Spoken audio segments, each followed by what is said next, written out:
Alors aujourd'hui, nous allons commencer une série de petites études sur la conquête de Canaan. Et pour cela, je vous invite à lire avec moi dans le livre de Josué, au chapitre 5, depuis le verset 2. En ce temps-là, l'Éternel dit à Josué, « Fais-toi des couteaux de pierre et circoncis de nouveau pour la seconde fois les enfants d'Israël. » Josué se fit donc des couteaux de pierre et circoncis les enfants d'Israël au coteau d'Aralot.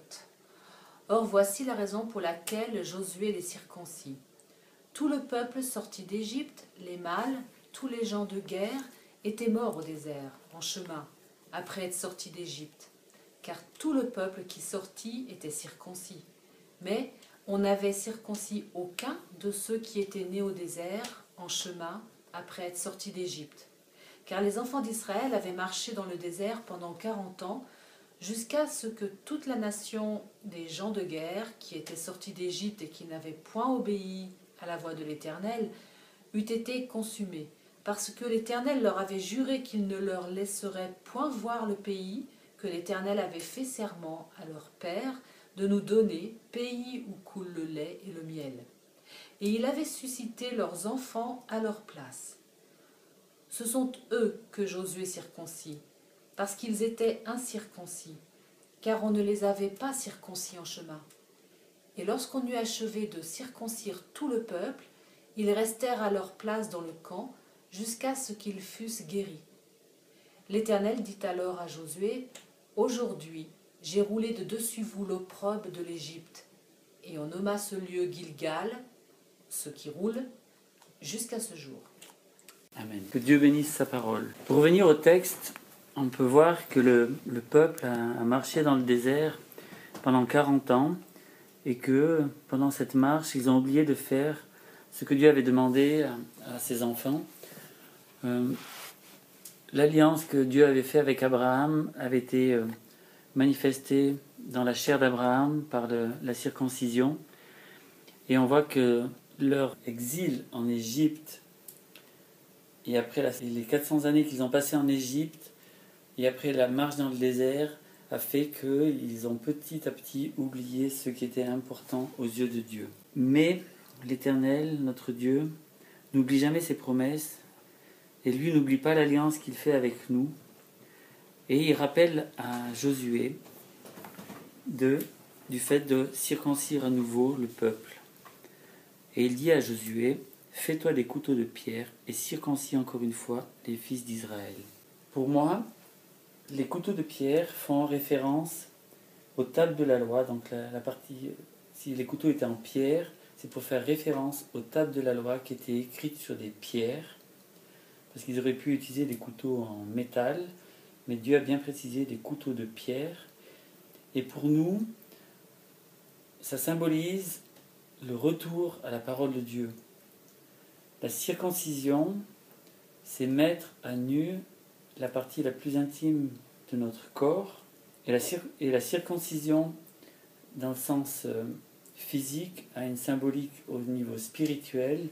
Et pour nous, elle symbolise la circoncision du cœur. On peut voir cela aussi, c'est écrit dans le Jérémie 4:4. « Soyez circoncis à l'Éternel, et circoncisez vos cœurs, hommes de Juda, habitants de Jérusalem, de peur que ma fureur ne sorte comme un feu et qu'elle ne s'enflamme sans que personne ne l'éteigne à cause de la méchanceté de vos actions. » Et là on voit que Dieu dit directement à Jérémie de circoncire le cœur. Et pour nous, on ne veut pas devenir, je dirais, des judaïsants qui exigent la circoncision dans la chair.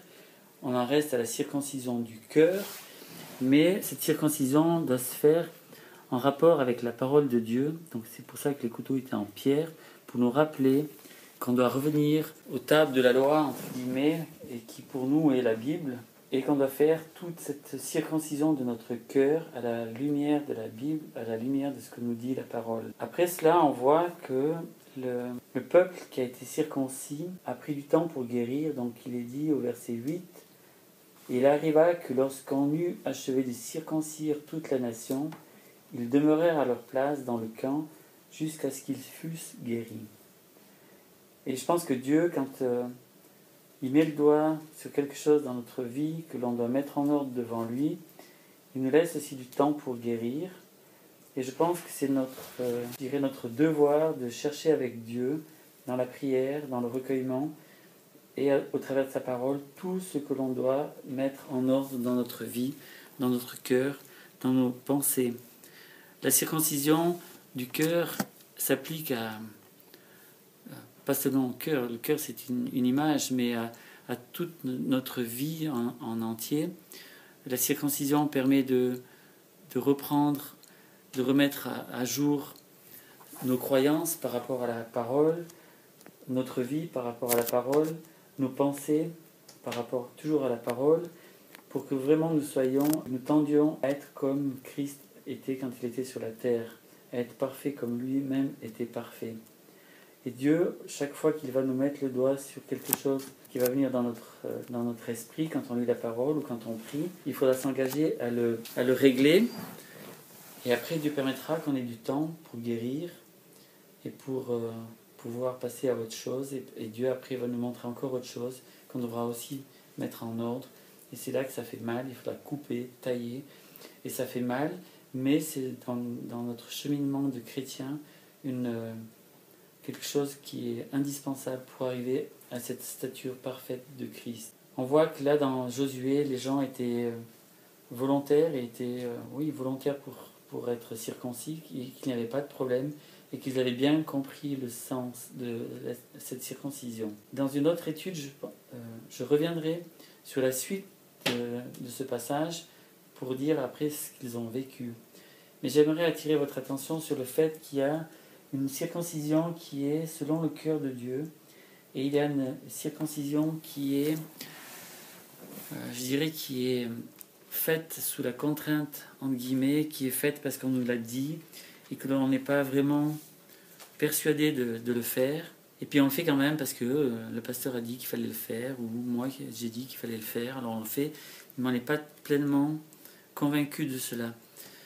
Pour cela, j'aimerais que l'on aille dans la Genèse au chapitre 34. Et là, on va lire ensemble depuis le chapitre 34, depuis le verset 1 jusqu'au verset 12. Or Dina, la fille que Léa avait enfantée à Jacob, sortit pour voir les filles du pays. Et Sichem, fils de Hémor, le Hévien, prince du pays, la vit et l'enleva, et coucha avec elle, et lui fit violence. Et son âme s'attacha à Dina, fille de Jacob, et il aima la jeune fille, et parla au cœur de la jeune fille. Et Sichem parla à Hémor, son père, et lui dit, « Donne-moi cette jeune fille pour femme. » Or, Jacob apprit qu'il avait déshonoré Dina, sa fille. Mais ses fils étaient aux champs avec son bétail, et Jacob se tut jusqu'à leur retour. Cependant, Hémor, père de Sichem, sortit vers Jacob pour lui parler. Et les fils de Jacob revinrent des champs dès qu'ils apprirent la chose. Et ces hommes furent affligés et fort irrités de l'infamie que Sichem avait commise en Israël en couchant avec la fille de Jacob, ce qui ne devait point se faire. Et Hémor leur parla en disant, « L'âme de Sichem, mon fils, s'est attachée à votre fille, donnez-la lui, je vous en prie, pour femme. Et alliez-vous avec nous. Vous nous donnerez vos filles, et vous prendrez nos filles pour vous.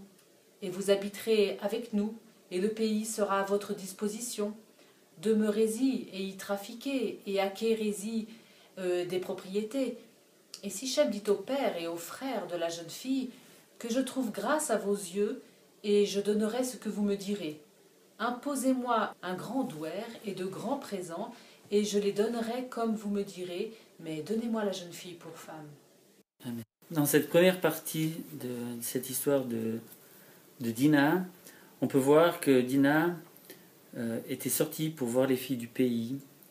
On pourrait traduire ça pour notre temps moderne que les chrétiens qui se refroidissent et qui vont voir un peu ailleurs ce qui se passe dans le monde, ils peuvent être entraînés dans des situations qu'ils ne maîtrisent pas et que malgré eux, ils arrivent dans des situations de péché ou d'éloignement par rapport à la vie chrétienne normale. Et après, il y a toutes les conséquences et on voit que, par exemple, la mort il propose de faire alliance avec Jacob et dire voilà, vous pourrez prendre nos filles, nous on pourra prendre les vôtres, et ainsi de suite.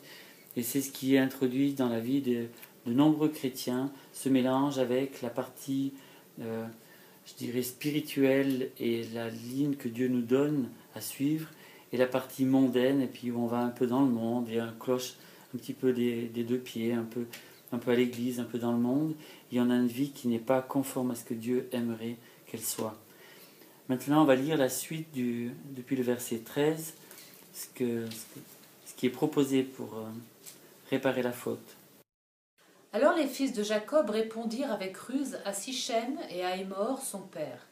Ils parlèrent ainsi parce qu'il avait déshonoré Dina, leur sœur. Ils leur dirent, c'est une chose que nous ne pouvons faire que de donner notre sœur à un homme incirconcis, car ce nous serait une opprobre. Nous ne consentirons à ce que vous demandez que si vous devenez semblable à nous, en circoncisant tous les mâles parmi vous. Alors, nous vous donnerons nos filles, et nous prendrons vos filles pour nous, et nous habiterons avec vous, et nous ne serons plus qu'un peuple. Mais si vous ne voulez pas nous écouter et vous circoncire, nous prendrons notre fille, et nous nous en irons. Et leurs discours plurent à Hémor et à Sichem, fils de Hémor. Et le jeune homme ne différa point de faire la chose, car la fille de Jacob lui plaisait. Or il était le plus considéré de toute la maison de son père. Hémor et Sichem, son fils, vinrent donc à la porte de leur ville, et parlèrent aux gens de leur ville en disant « Ces gens-ci sont paisibles à notre égard, qu'ils habitent au pays et qu'ils y trafiquent. Et voici, le pays est assez étendu pour eux. Nous prendrons leurs filles pour femmes, et nous leur donnerons nos filles. Mais ils ne consentiront à habiter avec nous pour n'être qu'un seul peuple, que si tout mâle parmi nous est circoncis, comme ils sont eux-mêmes circoncis. Leur bétail et leurs biens, toutes leurs bêtes ne seront-ils pas à nous? Accordons-leur seulement cela, et qu'ils demeurent avec nous. » Et tous ceux qui sortaient par la porte de leur ville obéirent à Hémor et à Sichem son fils, et tout mâle qui sortait par la porte de leur ville fut circoncis. Amen. Et là, on voit que pour essayer d'arranger les choses, Hémor est prêt à faire ce que proposent les fils de Jacob, et ça revient à faire une alliance entre le monde et l'Église, entre les parties, je dirais, spirituelles, notre côté spirituel et le monde. Et Hémor dit, ça serait bien, on partagerait les biens, on partagerait les femmes, et les hommes pourront prendre des filles parmi nous, et nous aussi. Mais c'est quelque chose qui est vraiment contre la volonté de Dieu, ce mélange. Et c'est ce que nous propose la religion maintenant, c'est d'accepter tout le monde, d'accepter toutes sortes de compromis que l'on fait avec la parole, d'accepter parmi nous des gens qui ne sont pas, je dirais, circoncis de cœur, et qui marchent au milieu de nous, et qui, par leur présence, influencent notre marche spirituelle, bloquent la vie de l'esprit dans l'Église, et tout cela est dû au compromis que l'on peut faire avec la parole et avec ce que l'on croit juste. J'aimerais qu'on lise le verset de Romains 14, 23, où il est dit que quand on fait quelque chose, on doit vraiment être convaincu de ce que l'on fait. Donc on va écouter Romains 14, 23. Tout ce qui n'est pas le produit d'une conviction est péché. Et là on voit que les Hémor et tous ces gens ont pensé, ah mais s'il n'y a que ça pour leur faire plaisir, et s'il n'y a que ça pour régler le problème, on va se faire circoncire. Et ils l'ont fait très à la légère. Et c'est pas parce qu'on fait une circoncision, je dirais, de convenance, que Dieu va accepter cela. Et là, on voit que les fils de Jacob, c'était un piège qu'ils ont tendu à Hémor et ses hommes, mais Hémor n'aurait jamais dû accepter ce genre de marché, parce que c'était un marché de dupes, parce que lui-même n'était pas convaincu de ce qu'il faisait. Et pour nous, devant Dieu, si vous vous faites circoncire du cœur, pas dans la chair, mais que vous n'êtes pas convaincu de cela, c'est quelque chose de faux, et Dieu dit, la parole de Dieu dit, c'est un péché. Si vous entreprenez une démarche sérieuse avec Dieu, tout ce que vous faites, faites-le avec vraiment par conviction, et non parce que vous l'avez entendu sur ce site ou ailleurs, mais c'est vraiment, on doit être convaincu de ce que l'on fait, et si on se tient devant Dieu, on doit vraiment écouter sa parole, écouter ce qu'il nous dit dans notre esprit, écouter ce qu'il nous dit dans sa parole, et le faire conformément à ce qu'il nous dit. Maintenant, j'aimerais qu'on lise juste la dernière partie du chapitre 34, depuis le verset 25 jusqu'à la fin. Et il arriva au 3e jour, lorsqu'ils étaient souffrants, que 2 des fils de Jacob, Siméon et Lévi, frères de Dina, prirent chacun leur épée, se jetèrent sur la ville en sécurité et tuèrent tous les mâles. Ils passèrent au tranchant de l'épée Émor et Sichem son fils, et ils prirent Dina de la maison de Sichem et ils sortirent. Les fils de Jacob se jetèrent sur les blessés et pillèrent la ville parce qu'on avait déshonoré leur sœur. Et ils prirent leurs troupeaux, leurs bœufs et leurs ânes, ce qui était dans la ville et aux champs. Ils emmenèrent et pillèrent tous leurs biens et tous leurs petits-enfants et leurs femmes et tout ce qui était dans les maisons. Alors Jacob dit à Siméon et à Lévi, « Vous m'avez troublé en me mettant en mauvaise odeur parmi les habitants du pays, parmi les Cananéens et les Phéréziens. Et moi, je n'ai qu'un petit nombre d'hommes, ils s'assembleront contre moi et me frapperont, et je serai détruit, moi et ma maison. » Et ils répondirent, « Doit-on traiter notre sœur comme une prostituée ?» Dans cette dernière partie du texte, on peut voir les conséquences de tout ce qu'on a lu avant. C'est que quand on fait les choses d'une manière, je dirais pas correcte devant Dieu, il y a des conséquences. Et là, on voit que les conséquences sont désastreuses. Donc les fils de Jacob agissent avec malice et tuent les fils d'Amor et toutes leurs femmes et leurs enfants. Ils pillent tous leurs troupeaux. Et on voit que c'est un comportement qui n'est pas acceptable.